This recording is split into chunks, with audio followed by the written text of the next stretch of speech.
ایک نظر کالی بوٹ کٹ پینٹ پر پہنے گھٹنوں تک آتے پرپل فراک پر ڈالتے بالوں میں ہاتھ پھیرتے وہ باہر چلی گئی۔ نہ جانے اب کیا ہو گیا تھا۔ باہر دین مینشن کے وسیع لان کے بیچوں بیچ کرسی پر بیٹھے دادا جان اخبار کا مطالعہ کر رہے تھے۔ فضا میں لان کے ایک کونے میں لگے لیموں کے پھولوں کی ترش مہک پھیلی ہوئی تھی۔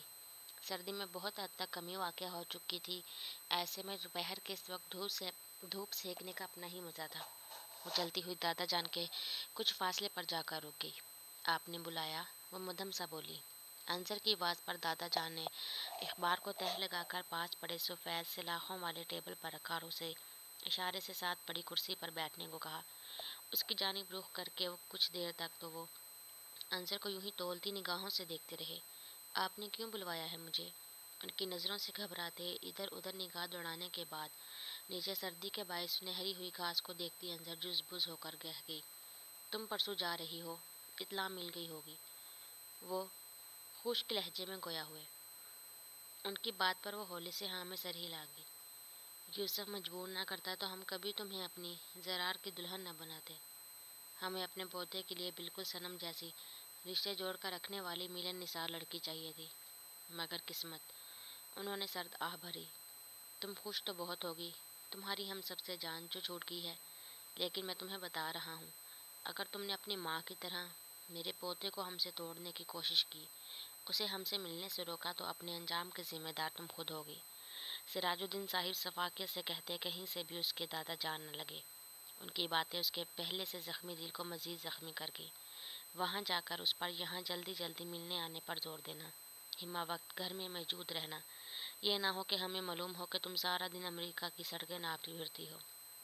پہلے ہی تمہاری وجہ سے ہمارا شیر گھر سے دور رہا ہے، اب وہاں پہنچ کر اسے پریشان مت کرنا، سکون سے کام کرنے دینا۔ انہوں نے تمام ضروری ہدایات جاری کی۔ اس سارے عرصے میں خاموشی سے ان کی بات سنتی انصر ایک شکوہ بھری نگاہ ان پر ڈال کر وہاں سے اٹھتی بھاگتی ہوئی اندر چلی گئی۔ آنسو لڑیوں کی صورت بہتے اس کا چہرہ بھگوتے گئے۔ دادا جان نے کبھی بھی اسے اپنا خون سمجھا ہی نہیں تھا، ہمیشہ سے اسے حدی کی بیٹی کے طور پر جانا تھا۔ اگر وہ ان سے بدگمان تھی تو دادا جان انصر سے کئی گنا زیادہ بدگمان تھے، اور اس سب میں کہیں نہ کہیں انصر کا بھی ہاتھ تھا۔ بڑوں کے ساتھ معاملات میں ہمیشہ چھوٹوں کو پہل کرنی چاہیے، پھر وہ پہل کسی بھی چیز میں ہو سکتی ہے، عزت اور پیار دینے میں، معافی اور جھکنے میں۔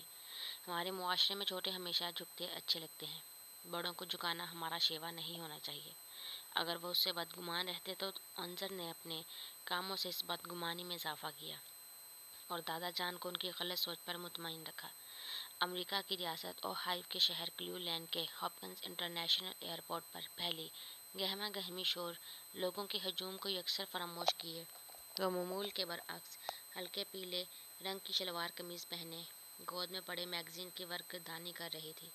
فلائٹ لینڈ ہوئے 1.5 گھنٹے سے اوپر وقت ہونے والا تھا، لیکن زرار کا کہیں کوئی نام و نشان نہ تھا۔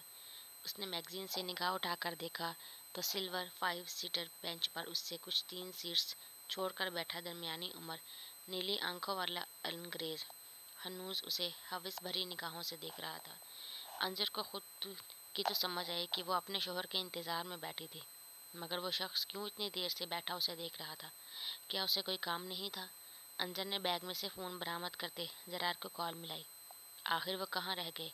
اتنا ٹائم ہو گیا تھا، اور اوپر سے وہ شخص۔ اس کا نمبر ڈائل کر کے انصر نے فون کان سے لگایا تو 7-8 بیلز جانے کے بعد دوسری جانب سے مشینی آواز میں، آپ کے مطلوبہ نمبر سے فی الحال جواب موصول نہیں ہو رہا، تھوڑی دیر بعد کوشش کیجیے۔ وہی پیغام سنایا گیا جو وہ پہلے 2 مرتبہ سن چکی تھی۔